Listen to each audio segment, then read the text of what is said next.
कहते हैं ना कि हार कर जीतने वाले को बाजीगर कहते हैं, लेकिन जीत कर हारने वाले को टीम इंडिया कहते हैं। आज टीम इंडिया के लिए ये बात एकदम फिट बैठती है। टीम इंडिया इंग्लैंड के साथ इंग्लैंड में सीरीज खेल रही है।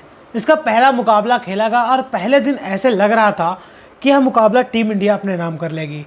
टीम इंडिया ने टेस्ट की पहली इनिंग में 471 रन बनाए थे, जिनमें 3 सेंचुरी लगी थी।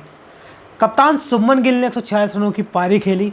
101 रन यशस्वी जायसवाल ने बनाए। वहीं ऋषभ पंत ने इस पहली इनिंग में 136 रन बनाए, लेकिन इसके बाद भी टीम इंडिया यह मुकाबला हार गई, क्योंकि हमारे टैलेंडर्स और हमारे गेंदबाजों ने टीम इंडिया का बेड़ा गर्क करके रखा है।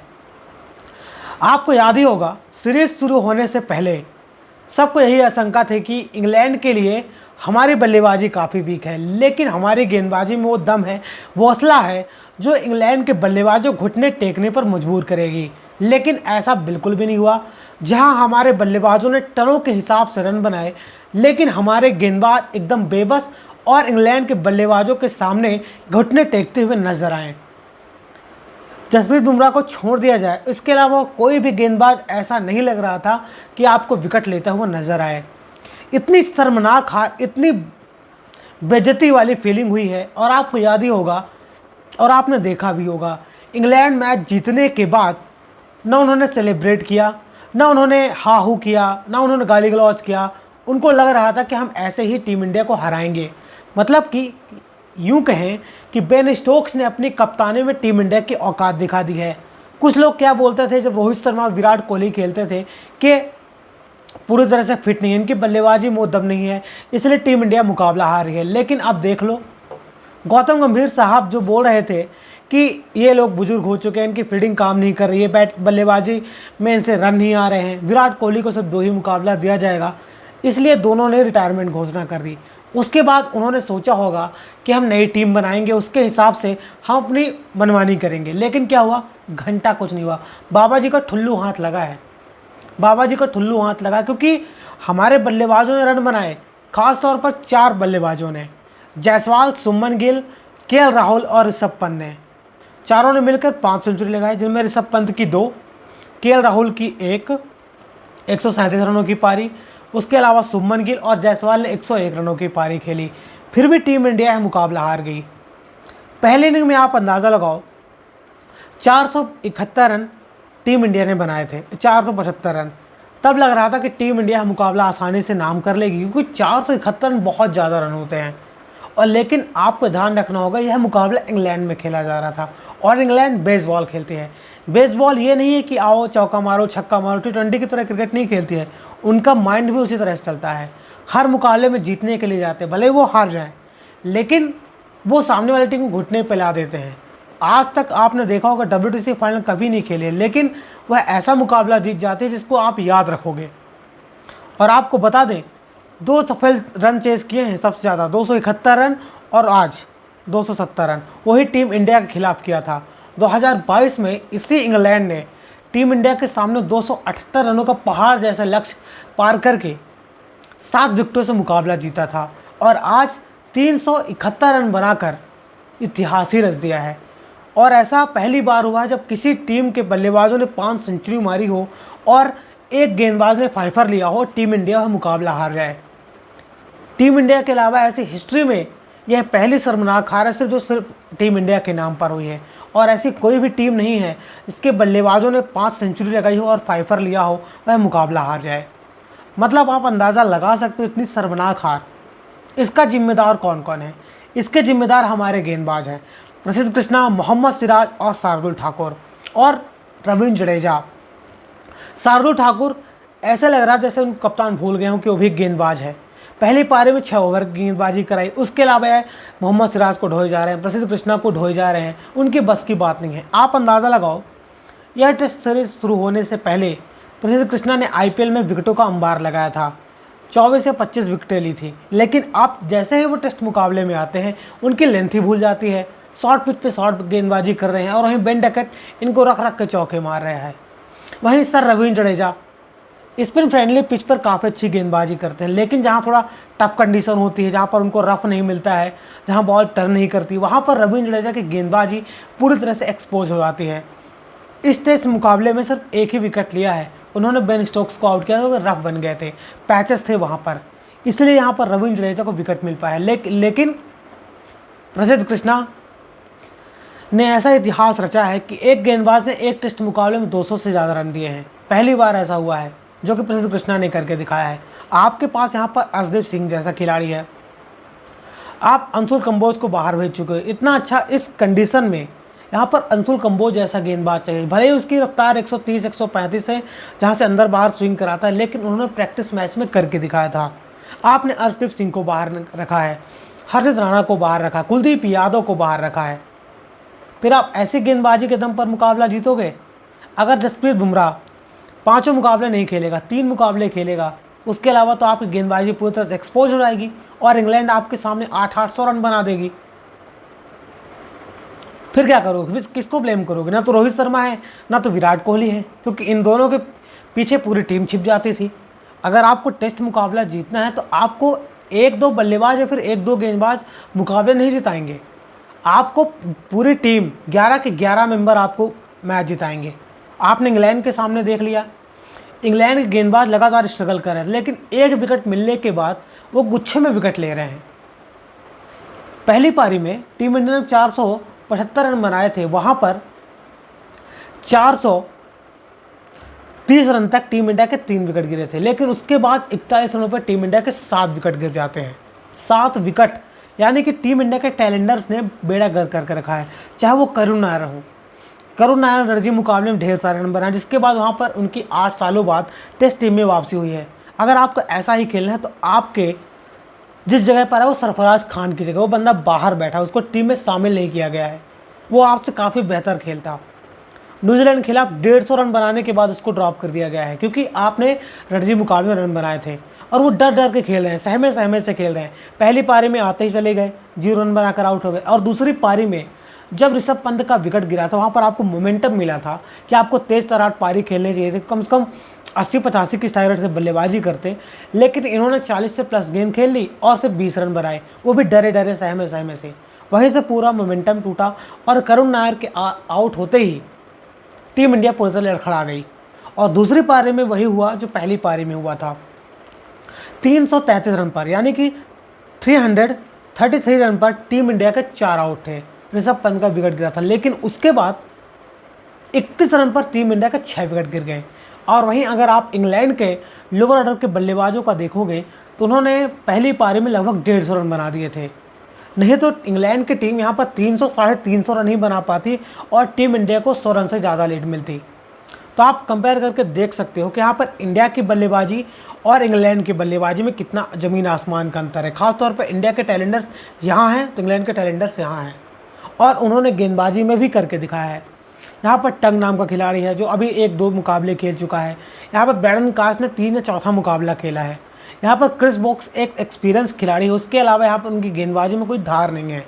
बेन स्टोक्स भले ही कप्तानी कर रहे हैं, उन्होंने पहला मुकाबले में काफ़ी अच्छी गेंदबाजी की, लेकिन इन दोनों गेंदबाज के अलावा सभी नए खिलाड़ी हैं इंग्लैंड के गेंदबाज। लेकिन हमारे जो खिलाड़ी हैं, मोहम्मद सिराज हो गए, उनको 40 टेस्ट मुकाबले खेलने का एक्सपीरियंस है, फिर भी ऐसा लग रहा था कि वो पहली बार मुकाबला खेलने हैं। उनको भी काफ़ी रन पड़े हैं, पहली पारी में 122 रन दिए हैं, यहाँ पर लगभग 6 की इकॉनमी से।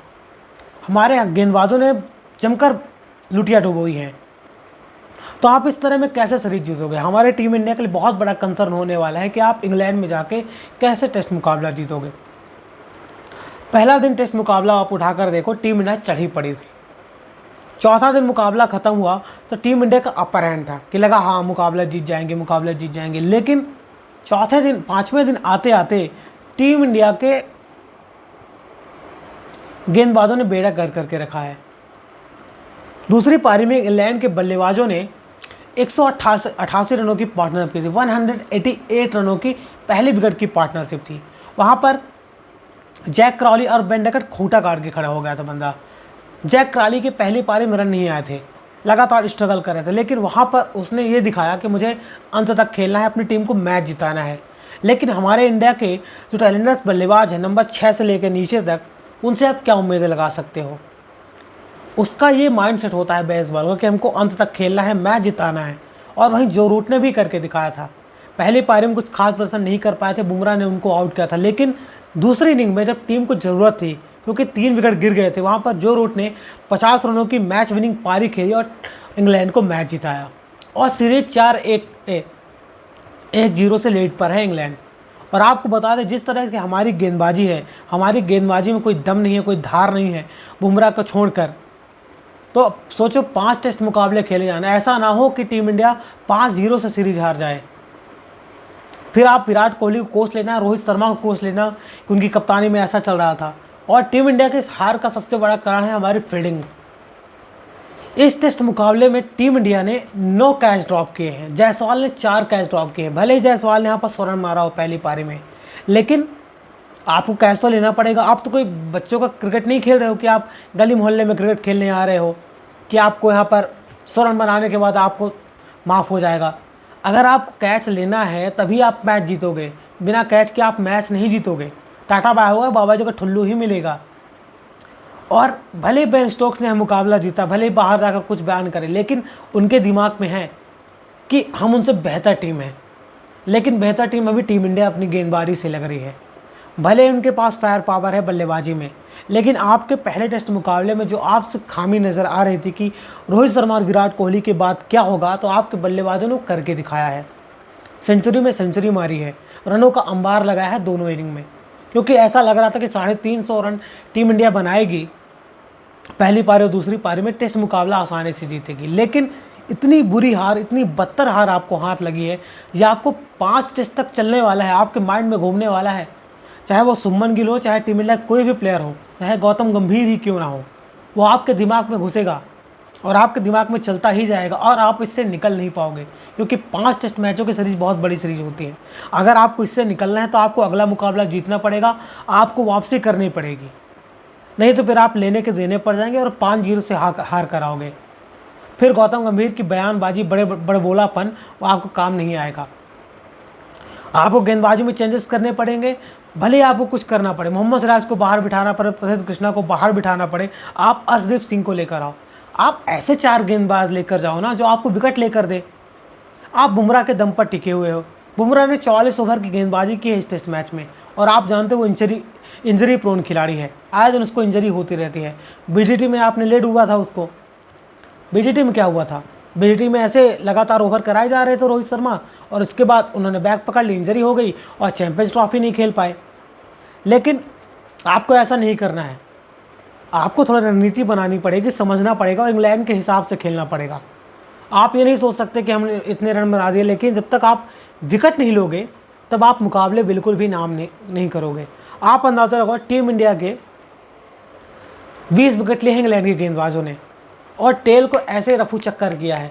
टंग नाम का खिलाड़ी जो इतना एक्सपीरियंस नहीं है, रन पे रन पड़ते जा रहे हैं, लेकिन जैसे ही टीम इंडिया के टेल आती है, एक ओवर में 3-3 विकेट ले लेता है। वहीं से पूरा मैच का गेम पलटा है। ऐसा लग रहा था कि इसी ओवर में टीम इंडिया ऑल आउट हो जाएगी, जिस तरह से वो गेंदबाजी कर रहा था। लेकिन हमारे टीम इंडिया के गेंदबाज, उनकी टेल पे रन बरसाए जा रहे हैं। क्रिस वोक्स यहाँ पर 50 मार रहा है। ब्रैंडन कार्स के साथ बहुत बेहतरीन पार्टनरशिप हुई क्रिस वोक्स की 50 रनों की।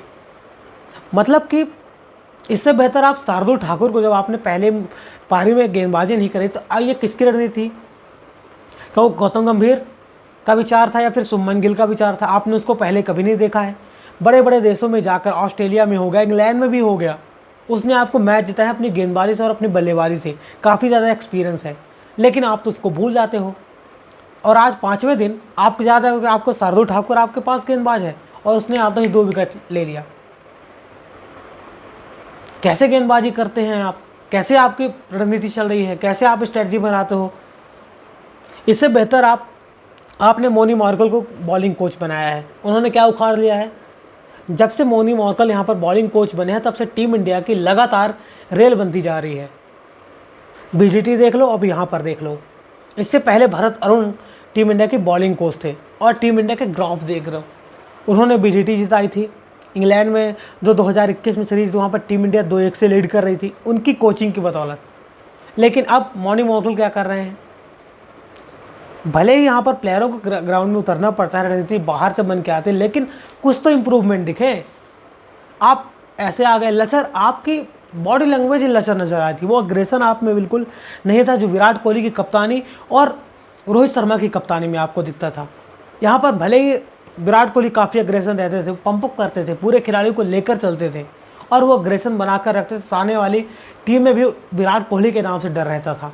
और वहीं रोहित शर्मा, गार्डन में घूमने आए हो क्या, आपको डायलॉग तो याद ही होगा, उसके आगे पीछे आप उनको, जो इंग्लैंड की कप्तान है बेन स्टोक्स का नाम लेते हैं, ठीक कहते थे कि उनको पता था कि जो टीम इंडिया के नए लॉट है ना, जो नए प्लेयर आ रहे हैं वो सिर्फ घूमने के लिए ही आते हैं, सिर्फ खाने पीने आएंगे, घूमने के लिए हम ग्राउंड में घूमते रहेंगे, उनको मैच से कोई लेना देना नहीं है। तभी टीम इंडिया बिल्कुल सही पथ पर थी। लेकिन अब टीम इंडिया एकदम ऐसी स्थिति पर आ गई, ऐसे बेचार स्थिति पर आ गई जिससे आपको शर्मनाक हार का सामना करना पड़ा है। क्या क्या कर लोगे आप, कैसे टीम इंडिया को शामिल करोगे, कैसे खिलाओगे? 4 टेस्ट और मुकाबले बाकी हैं, बुमराह सिर्फ 2 ही खेलेंगे अब, तो आप किस गेंदबाजी के दम पर यहाँ पर जीतने आए हो? और आपको टैलेंटर को सीखना पड़ेगा, जिम्मेदारी लेनी पड़ेगी। यहाँ पर रविंद्र जडेजा को आप छोड़ नहीं सकते, ना तो उनकी बल्लेबाजी में यहाँ पर दम नजर आया, ना उनकी बल्लेबाजी में। भले दूसरी पारी में 25 रनों की पारी खेली, लेकिन आपको नंबर 7 पर खिलाया जा रहा है, आपको जिम्मेदारी लेनी चाहिए थी, कुछ रन बनाने चाहिए थे। पहली पारी में आपने लेसर किया।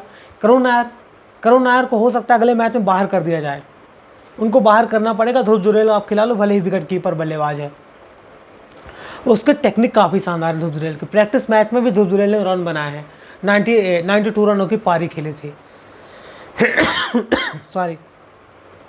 उसके बाद भी आपने उसको बाहर निकाला है। और आपको याद ही होगा, आज से 2 साल पहले जब इंग्लैंड इंडिया आई थी, वहाँ पर ऋषभ पंत विकेट कीपिंग नहीं कर रहे, ध्रुव जुरेल ने विकेट कीपिंग की थी और वहाँ पर एक बेहतरीन पारी खेली थी और टीम इंडिया को मुकाबला जिताया था। तो आप उसके टैलेंट पर पानी मत फेरो, उसको खिलाओ नंबर 6 पर। जब करुण नायर डरे डरे सहमे नज़र आ रहे हैं तो उसका कॉन्फिडेंस भी काफ़ी कम है, तो आप ध्रुव जुरेल को खिला लो, उसका कॉन्फिडेंस भी काफ़ी हाई है, प्रैक्टिस मैच में रन बनाकर आ रहा है। लेकिन नहीं, आपको अपनी मनमानी करनी है। मनमानी के चक्कर में टीम इंडिया के आपने घोड़े लगा दिए हैं। किस किस को समझाओगे आप, क्या बयान बोलोगे?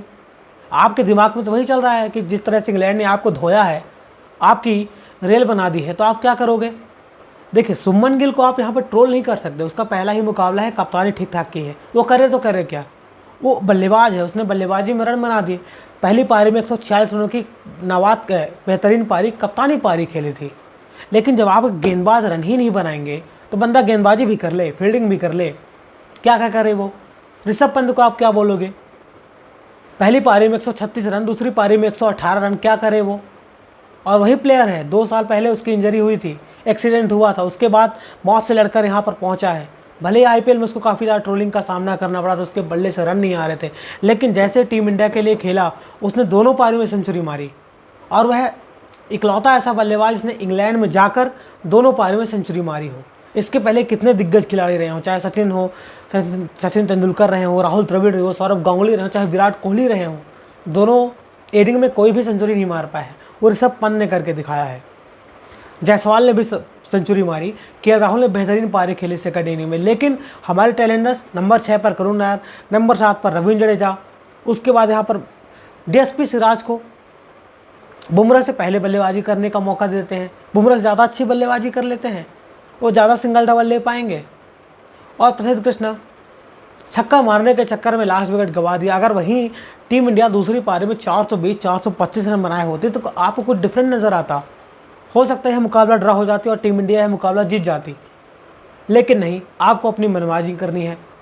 ना तो प्रसिद्ध कृष्णा से गेंदबाजी हो पाई है, ना ही बल्लेबाजी हो पाई है। भले उनको विकेट मिले, लेकिन काफ़ी ज़्यादा रन पड़े हैं, काफ़ी ज़्यादा रन पड़े हैं। अगर ऐसा ही चलता रहा तो आप इस सीरीज को भूल जाओ, क्योंकि आपके बस की बात नज़र नहीं आ रही है, आपसे नहीं हो पाएगा, आप कुछ नहीं कर पाओगे।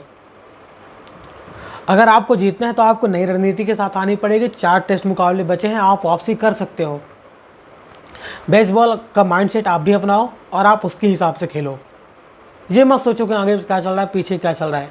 आपको अच्छा खेलना पड़ेगा, आपको अच्छी गेंदबाजी करनी पड़ेगी, तभी आप जीतोगे। यहाँ आपको ईगो में नहीं आना कि हम तो यही गेंदबाज खिलाएंगे, इसी प्लेइंग 11 के साथ जाएंगे तो घंटा आप जीतोगे, फिर आपको बाबा जी का ठुल्लू ही हाथ लगेगा और इंग्लैंड अगले वाले मुकाबले में भी आपको रौंद कर चली जाएगी और आप देखते रह जाओगे।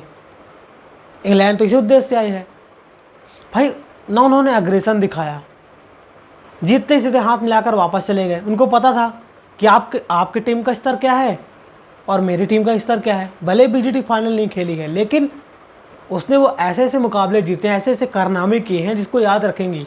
और उसी की तरह दुनिया आप क्रिकेट खेल रही है, चाहे वो T20 हो, ODI हो, चाहे आप टेस्ट मुकाबला हो, उन्हीं को कॉपी किया जा रहा है। और बेन स्टोक्स ने 2022 में भी बोला था अगर 450 लक्ष्य होता हम उसके पीछे आते और मुकाबला जीते। और इस वाले मुकाबले से भी उन्होंने बोला था कि अगर 450 का टारगेट होता, टंग आए थे प्रेस कॉन्फ्रेंस, तो हम भी चेस करने के लिए जाते, वो तब भी यह मुकाबला जीत जाते, क्योंकि हमारी गेंदबाजी में दम नहीं है। बुमराह अकेला बेचारा लगा पड़ा है, 5 विकेट लिया, दूसरी पारी में उसको विकेट नहीं मिले। लोग बाग उसको भी ट्रोल करेंगे बुमराह ने क्या किया। बुमराह क्या करे, जान दे दे। दोनों पारी में कितनी विकेट ले, पहली पारी में 5 ले, दूसरी पारी में भी 5 ले ले।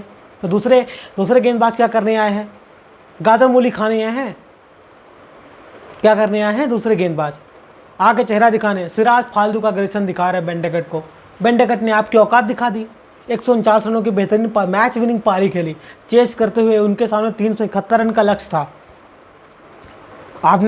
उसने तो आपको दिखा दिया कि आप फालतू का अग्रेसन दिखा रहे थे, ना तो आपसे विकेट लिए, ना तो आप मैच जीते।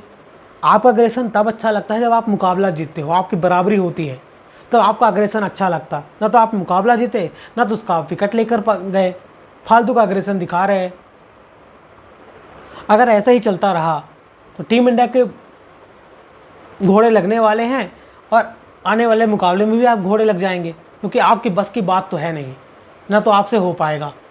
जिस तरह से आपने गेंदबाजी की है और आपके बल्लेबाज, खासतौर पर लोअर ऑर्डर के बल्लेबाज बेड़ा गर्क करके रखे हैं, यहाँ पर जिम्मेदारी बनती है, आपको समझना पड़ेगा, तब आप या इस मुकाबले में रह पाओगे और इस सीरीज़ में रह पाओगे। ये सीरीज़ बहुत लंबी है, आप घुट घुट कर रह जाओगे। हर दिन आपको तिल अच्छा परफॉर्मेंस करना पड़ेगा, तब आप मुकाबला जीतोगे, तब आप सीरीज में वापसी कर पाओगे। सुमन गिल को यहाँ पर ट्रोल करना बनता नहीं, क्योंकि बंदा करे तो करे क्या, ऋषभ पंत करे क्या करे, KL राहुल क्या करे, उनकी जिम्मेदारी बनती है। 4-5 बंदों के दम पर आप मुकाबला जीत जाओगे। आपकी टीम 11 मेंबर की होती है, हर खिलाड़ी प्रदर्शन करेगा, कैच लेगा, तब तो आप मुकाबला जीतोगे। 9 कैच ड्रॉप किए हैं यहाँ पर टीम इंडिया ने, जायसवाल ने 4 कैच ड्रॉप किए हैं। दूसरी पारी में जब बेन डकट 97 रनों पर था, लड्डू कैच ऐसे छोड़ दिया और मोहम्मद सिराज अग्रेसन दिखा रहा था। उसके बाद कितना बनाया उन्होंने, 149 रनों की पारी खेली। आप तो वहीं मुकाबला हार गए, ना तो आपसे गेंदबाजों से गेंदबाजी हो रही है और आप आसानी से कैच छोड़ रहे हो। यहाँ पर ऋषभ पंत ने भी कैच छोड़ा, मोहम्मद सिराज ने भी कैच छोड़ा, कैसे जीतोगे आप मुकाबला। अगर ऐसे ही चलता रहा तो बेड़ा गर्क हो गया है। पहले मुकाबले में जीता हुआ मुकाबला आप हार गए हो, और आने वाले मुकाबले भी ऐसी गेंदबाजी अगर रही, आप के अंदर रीगो रहा, अहम रहा कि हम इसी टीम के साथ जाएंगे, गेंदबाजी में कोई बदलाव नहीं करेंगे, तो फिर ऐसा ही होने वाला है। दोस्तों, आपको क्या लगता है, टीम इंडिया वापसी कर पाएगी या फिर नहीं, और हार के जिम्मेदार कौन है? कमेंट बॉक्स में अपनी राय जरूर बताएं। वीडियो अच्छा लगा तो वीडियो को लाइक और चैनल को सब्सक्राइब करना बिल्कुल ना भूलें। जय श्री राम।